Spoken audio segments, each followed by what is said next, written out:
Right inside the venue of Sher-e-Kashmir Convention Center. I request all of you to welcome our gracious guest of honor, Dr. Arjun Khanna. कि तुलना किसी कालखंड से करना मैं समझता हूं ये मुनासिब नहीं है। पिछले अनेक दशकों से यहाँ भ्रष्टाचार की जड़ें बहुत गहरी थी।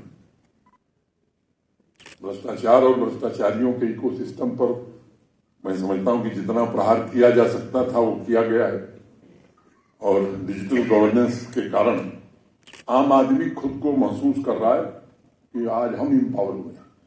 और एक बात मैं आपसे कहूं, मुझे एक बड़े पत्रकार एक दिन मुझे इंटरव्यू कर रहे थे, तो उन्होंने मुझसे पूछा कि चुनाव कब होंगे। मैंने कहा भाई इसके लिए भारत में एक संवैधानिक व्यवस्था है, चुनाव आयोग तय करेगा कि चुनाव कब होंगे। देश की संसद में देश के गृह मंत्री जी ने जो पार्लियामेंट के फ्लोर पर एश्योरेंस दिया है, उसका पार्लियामेंट के फ्लोर पर दिए गए एश्योरेंस को लोग यही मानते हैं कि जरूर होगा। लेकिन उनको मैंने एक बात कही कि आप बड़े मीडिया हाउस हैं, आप जरा एक इंडिपेंडेंट गुप्त तरीके से लोगों की राय ले लीजिए जम्मू कश्मीर में। क्यों? हमने कहा कि मैं कहूंगा तो आपको बुरा लगेगा, 80% लोग यही वोट करने वाले हैं कि यही व्यवस्था चलती रहे, किसी दूसरी व्यवस्था की जरूरत नहीं है। मैं आपको जनता की राय बताऊं, और आप मुझसे ज्यादा रहते हैं, आप पूछ करके देख सकते हैं। और कुछ लोग हैं जिनको दर्द है, और वो दर्द वाले लोगों के लिए तो दिक्कत है, तो वो कुछ भी कहेंगे, बेसिर पैर की बात कहते हैं, आदत है उनकी, और कहने में शर्म भी नहीं आती है, और बड़ी बेशर्मी से कहते हैं, जैसे लगता है कि ईमानदारी का तगमा उन्हीं के जिम्मे था। सरकारी खजानों पर जिन लोगों ने डाका डाला, गरीबों का हक मार करके चंद रसूखदारों का खजाना जिन लोगों ने खाया, जम्मू कश्मीर बैंक को कहां पहुंचा दिया इन लोगों ने, मैं समझता हूं कि उनको ज्यादा तकलीफ है। और कुछ न कुछ दुष्प्रचार चलता रहता है। जब ये सिस्टम लागू हुआ तो अब तो काम हो ही नहीं सकता है। काम भी होने लगा, अच्छे से होने लगा। शुरुआत में नई व्यवस्था थी, लोगों को दिक्कत थी, अब लोग सीख गए।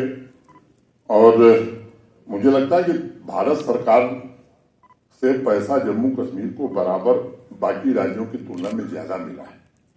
ये कोई नया नहीं हुआ है, पहले भी यही मिलता था, लेकिन अब तो विचार करना हुआ कि अब मिलता था तो जाता कहां था। शराब की दुकान एक ताजा उदाहरण है, नेताजी गवाह है, आप में से भी बहुत लोग जानते हैं।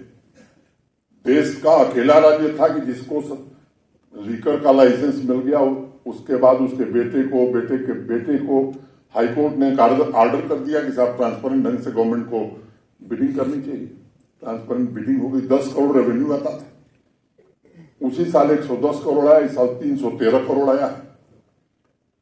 रश्मि सिंह को भी मैं बधाई देता हूं, और टैक्स डिपार्टमेंट के अपने सभी साथियों को भी बधाई देता हूं। लेकिन आपका नेट बहुत व्यापक हुआ है, लेकिन अभी भी कुछ लोग हैं जो आपके नेट में नहीं।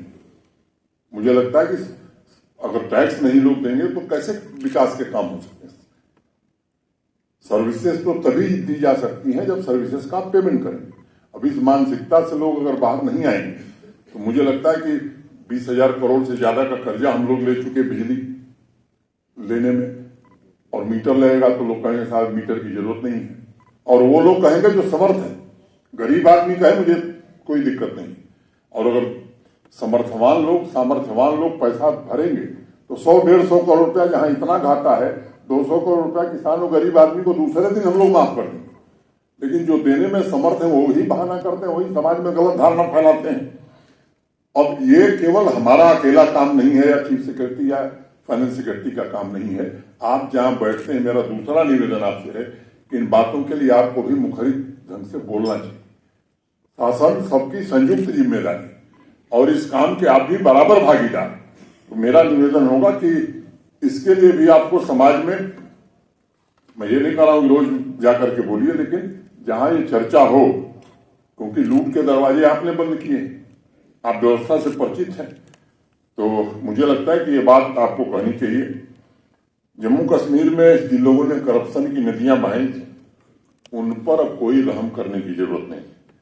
चाहे जितनी बयानबाजी कर लें, कानून के अंतर्गत ही काम होगा। दूसरी कोई व्यवस्था यहां नहीं चलने वाली है जब तक नरेंद्र मोदी इस देश में प्रधानमंत्री हैं, जब तक हम लोग, ये हम कहना चाहते हैं। आप सब लोग इस बात के साक्षी हैं कि किस तरह से अनावश्यक रूप से पैसे खर्च होते थे, लंबे समय तक लोगों को इंतजार करना पड़ता था। आदत थी कि प्रोजेक्ट आज शुरू हो रही, समाप्त कब होगी कभी दिखाई नहीं जाता था, बार बार कहने के बावजूद। अब धीरे धीरे उस दिशा में हम लोग आगे बढ़ रहे हैं। इंफ्रास्ट्रक्चर के नाम पर अनेक तरह के खेल हुए। इस कैंसर को आप सबने समाप्त किया है। मैं आप सबको हृदय से बधाई देना चाहता हूं।